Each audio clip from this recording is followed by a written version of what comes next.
네, 이번 주간 동성애 스탑 캠페인 일환으로 동성애 심각성과 폐해에 대해 주제별 대담을 진행했습니다.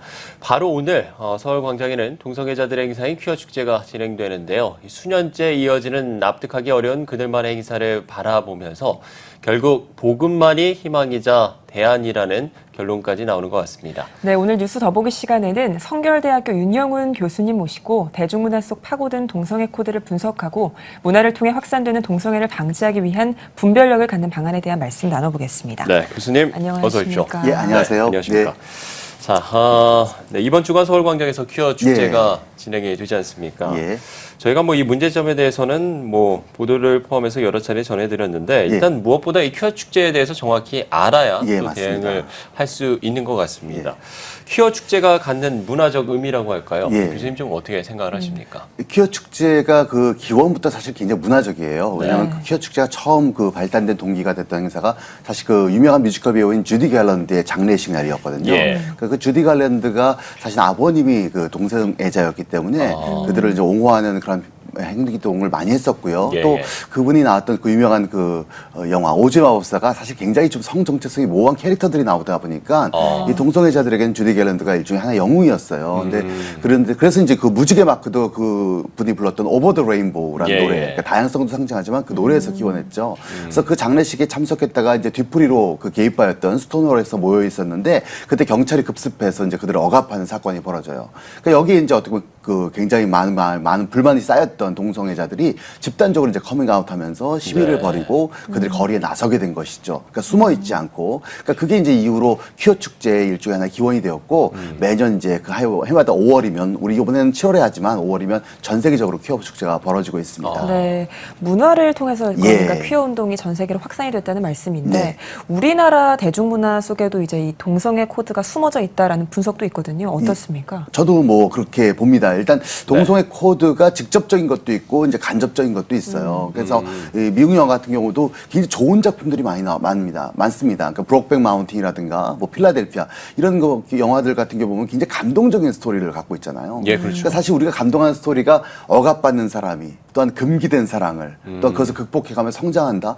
이런 내용들은 많은 사람들에게 굉장히 중요한 그 문화적 감동을 줘요. 그러니까 그 감동이 사람들에게 그 동성애자에 대한 옹호하는 그런 마음을 만들어내는 것이죠.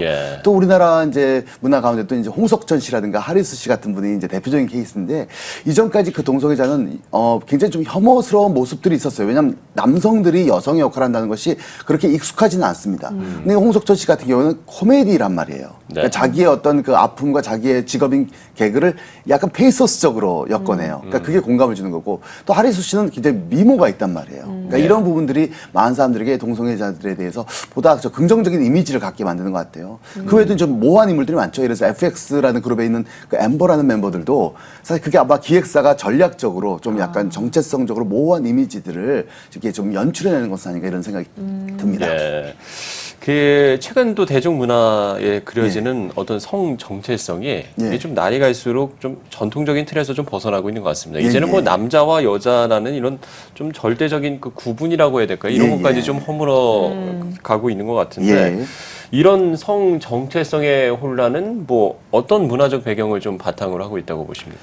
일단 성 정체성이라는 것은 사실 우리가 옛날부터 갖고 있었는데 특별히 강했던 게 이제 가부장적 시스템이에요. 그러니까 가부장적 시스템은 강한 남성, 그리고 아버지가 결국 가정의 모든 주권과 권력을 갖고 계시고 또 가족을 잘 보살피고 집안에 있어야 되는 여성, 또 부모 말에 순종하는 부모, 자녀들 이런 어떤 그런 전통적인 가정상들이 사실은 오늘날 포스트 모던 사회에서 굉장히 붕괴되고 있습니다. 그러니까 그 자체도 문제가 많잖아요, 사실은. 그렇죠. 그러다 보니까는 이 성 정체성이 성의 어떤 그 역할론에 대한 비판과 성 정체성에 대한 것을 약간 가치를 혼합해 가면서 그러니까 성 역할론을 비판하는 것이 성 정체성을 너무 이렇게 한정하지 말라는 것으로 연결되고 있는 것 같습니다. 그러니까 그런 부분들이 바로 아마 오늘날 성 정체성이 여러 가지로 혼란해진 이유가 아닐까 싶어요. 이런 대중문화로 인해서 참 많은 사람들이 좀 혼란을 겪을 것 같아요. 그냥 일반인들의 어떤 인식 변화 이런 거는 좀 어떻게 좀 변화하고 있다고 생각을 하시나요? 많이 변화가 되었죠. 네. 그러니까 사실 어떻게 보면 제가 어렸을 때만 하더라도 이 동성애자들에 대해서는 굉장히 좀 혐오적인 발언들이 공식적으로 나올 만큼 굉장히 배제되어 있는 사회에서 배제된 존재였지만 요즘 젊은 사람들의 인식 가운데는 특별히 크리스찬들도 동성애자를 상당히 그 옹호하고 또 같이 호응하는 추세가 많아요. 그래서 그런 것들이 바로 세대 갈등에도 연결이 되고 또 아까도 이제 우리가 그 진보 보수의 기관도 얘기했지만 그 진보 보수의 입장에서도 진보적인 입장은 훨씬 더 좀 옹호하는 입장이고 보수적인 입장은 또 극렬히 반대하는 입장이다 보니까 이런 부분에서 우리 안에 세대 갈등 또는 어떤 노선의 갈등 같은 것들이 그대로 그 동성애자의 입장에서도 그대로 드러납니다. 그러니까 내가 진보래도 반대할 수 있는 거거든요. 내가 보수래도 또 옹호할 수도 있는 건데 그렇죠. 어떻게 보면 그 약간 그 진영 논리 같이 펼쳐지는 것 같은 느낌도 있습니다. 근데 또 동성애자에 대한 인식은 어쨌든 오늘날 약자나 소수자에 대한 그 옹호와 이런 문화 추세와 같이 가기 때문에 점점 더 그것을 호응하는 분위기가 더욱더 확산되고 있는 것 같습니다. 네. 이제 서구 사회 사례를 좀 살펴보려고 하는데 서구 사회 같은 경우는 이제 동성애 문화가 잘 확산되고 있고 합법화까지 진행돼서 성 정체성 혼란에 따른 영향이 더 심각하다라는 이야기도 나오고 있거든요. 좀 어떤 상황이 벌어지고 있나요, 그곳은? 저 개인적으로도 이제 좀 당혹스러운 경우도 많이 있습니다. 왜냐하면 이제 서양 같은 경우에는 대부분이 합법화되어가는 추세예요. 이미 합법화되어 있고, 그러니까 이런 부분 가운데서 그 어떻게 보면은 우리가 성 정체성이라고 하는 것에 대해서 오늘날 많은 한국에서는 논란이 있지만 서구에서는 거의 이미 논의가 거의 끝나가는 듯한 느낌, 특히 유럽 같은 경우에는 그런 느낌도 들거든요. 그러다 보니까 저는 이런 생각이 듭니다. 그러니까 아이들에게 좋은 남성으로서 자라가는 것, 좋은 여성으로서 갖는 이런 구별성은 중요하다고 생각해요. 그렇죠. 그런데 어렸을 때부터 중성적인 것도 괜찮다라고 하는 인상이 심어지다 보니까 너무 쉽게 이제 어떻게 보면 중성적인 것들을 선택의 하나의 영역으로 삼을 수 있다는 것이죠. 그러니까 그런 걸 잘 담아낸 영화가 이제 제가 잘 언급한 영화인데요. 프랑스 영화인데 그 세자르상을 5개국이나 석권한 영화 중에서 엄마와 나 그리고 커밍아웃이라는 영화가 있습니다. 그러니까 그 영화를 보면은 어렸을 때 여성성이 많았어요. 그래서 엄마가 여자아이처럼 키웠거든요. 그러다 보니까 얘가 여성성이 발전되다 보니까 전부 다 넌 게이다. 넌 게이다. 이렇게 이제 어렸을 때부터 주입을 시킨 거예요. 그거 너 괜찮아. 너 게이래도 괜찮아. 근데 얘가 이제 사춘기가 지나가면서 성정체성의 이상이 생긴 거예요. 여자가 좋은 거죠. 그러면서 이제 거꾸로 커밍아웃을 한다라는 약간의 아이러니죠. 이 영화는 반동성의 영화는 아닌데 그러니까 그런 것들이 서구사회에서 어떻게 영향을 주는지를 잘 보여주는 사례라고 할 수 있습니다. 그게 실화 영화입니다. 그렇군요. 참 글쎄요, 이 성 정체성 붕괴로 그야말로 많은 사회 혼란이 예상이 되는데 뭐 동성애 확산에 따른 전통적 가정관도 좀 붕괴가 될 수 있고요. 국민 맞습니다. 보건에도 굉장히 심각한 문제가 될 수 있을 것 같은데 이런 부분에 대해서는 좀 소장님, 교수님 좀 어떤 생각을 갖고 계시나요? 저도 개인적으로 이 부분이 잘 안타까워요. 저는 가장 큰 혼란은 결국 그 사회 분열인 것 같습니다.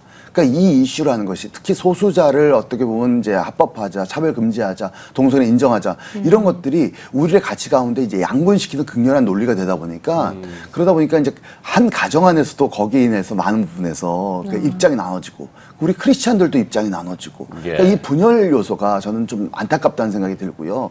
또 이런 부분 가운데서 이제 전통적 가정의 붕괴는 동성애자뿐만 아니죠. 오늘날의 가장 큰 심각한 사회 문제잖아요. 그렇죠. 단적인 예로 젊은 사람들이 결혼을 안 한다든가 점차 이제 어떻게 보면 우리가 결혼이라는 것이 어떻게 보면 우리가 같이 가는 동반자 관계도 중요하지만 다음 세대를 우리가 소위 그 번영하게 하는 그런 어떤 생물학적 측면도 분명히 있거든요.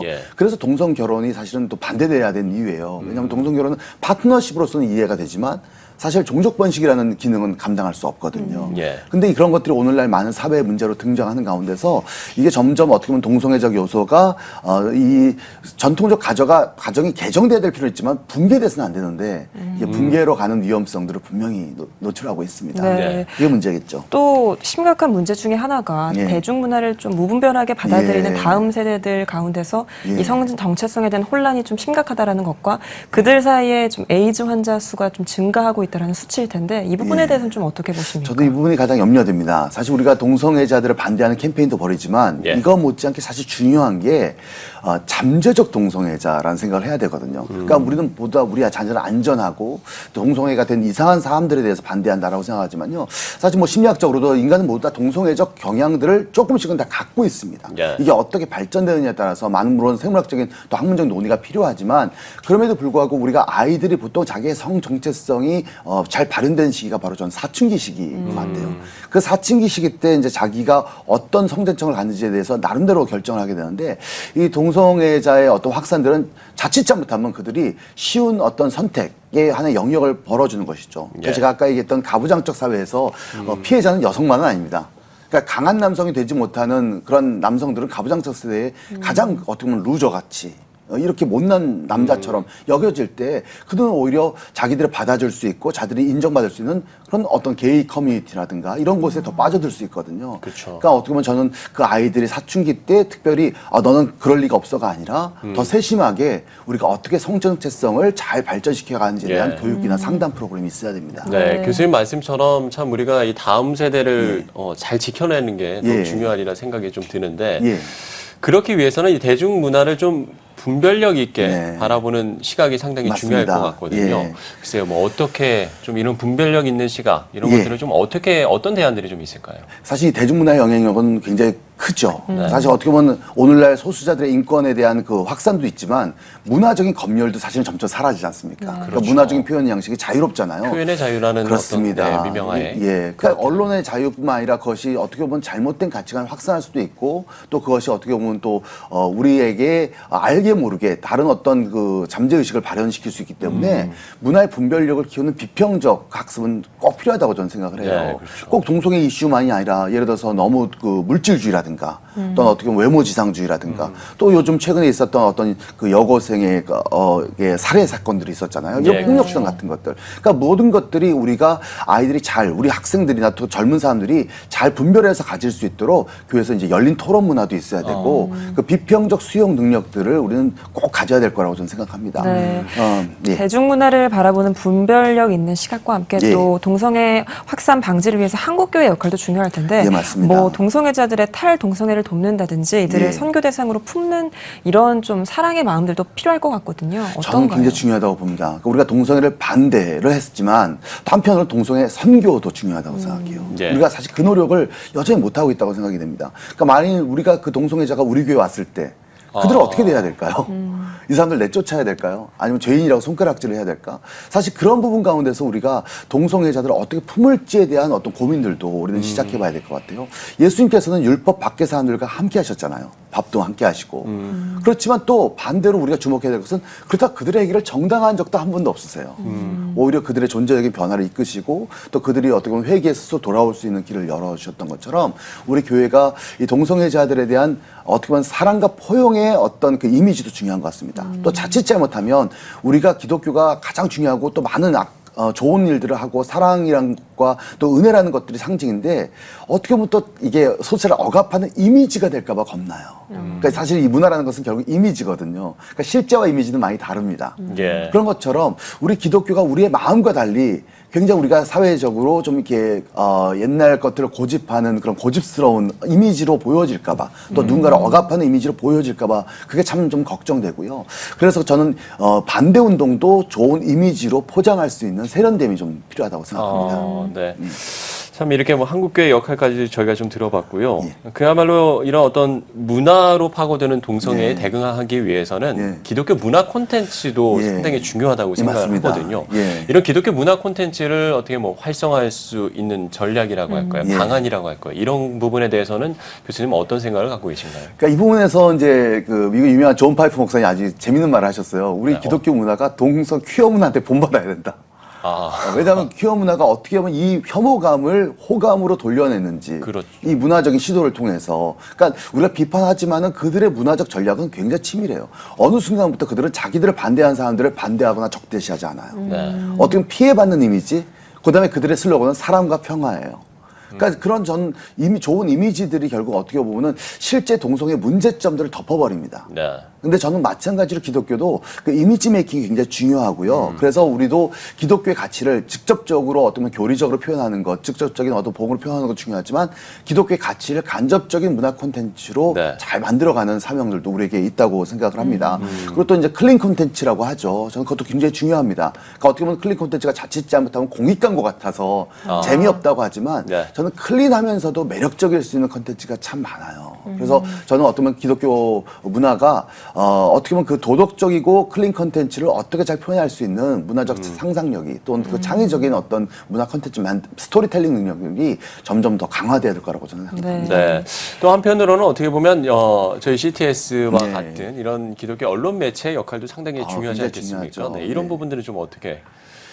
저는 네. 언론의 역할들은 뭐 요즘 와서 더욱더 부각되고 있는데요. 사실 그 언론이라는 것은 공정한 보도뿐만 아니라 정확한 정보라고 생각해요. 사실 어떻게 보면 동성애자들에 대한 것이나 이런 어떤 퀴어 문화에 대해서 정확한 정보들을 자꾸 제공을 해줘서 예. 우리가 반대를 할 때 이런 건 있습니다. 뭐냐면 정확한 정보 없이 반대하다 보면요 역공을 받습니다.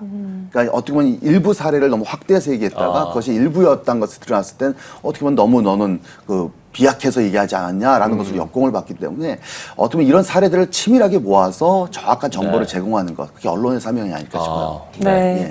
바로 내일부터 이제 예. 동성애 행사가 진행이 되는데 네. 또 한편 인근에서는 그들을 향한 기도 모임도 함께 맞습니다. 예정돼 있다고 하는데요. 예. 예. 마지막으로 한국교회와 성도들을 향해 당부의 말씀 부탁드립니다. 저는 이렇게 생각합니다. 그러니까 이것을 찬성할 자유가 있죠. 민주사회에서. 분명히 네. 있습니다. 그래서 그들의 어떤 활동들에 대해서 우리가 염려하지만 이 추세를 우리가 또 강압적으로 막기도 어려워요.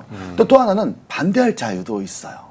그러니까 우리는 그것을 반대하는 자유가 있다는 것을 또한 생각하셨으면 좋겠고, 예. 그래서 그런 부분 가운데서 우리가 서로 간에 어떤 면에서 성숙한 어떤 그 시위 문화, 또 성숙한 어떤 그 캠페인 문화가 잘 있었으면 좋겠다고 생각을 해요. 그래서 이 모든 부분 가운데서 기독교가 질서를 잘 지켜주든가, 또 폭언을 하지 않는다든가, 또 어떻게 보면 정죄하는 어떤 용어 사용 같은 것들을 절제해 준다든가, 이런 부분에서 좀 주목했으면 좋겠고요. 또 한국 사회가 동성애 문제가 이제는 굉장히 눈에 띄게 드러났기 때문에 예. 이 부분을 이제 심각하게 우리가 받아들이면서 열린 토론 문화들을 많이 가졌으면 좋겠습니다. 네. 예.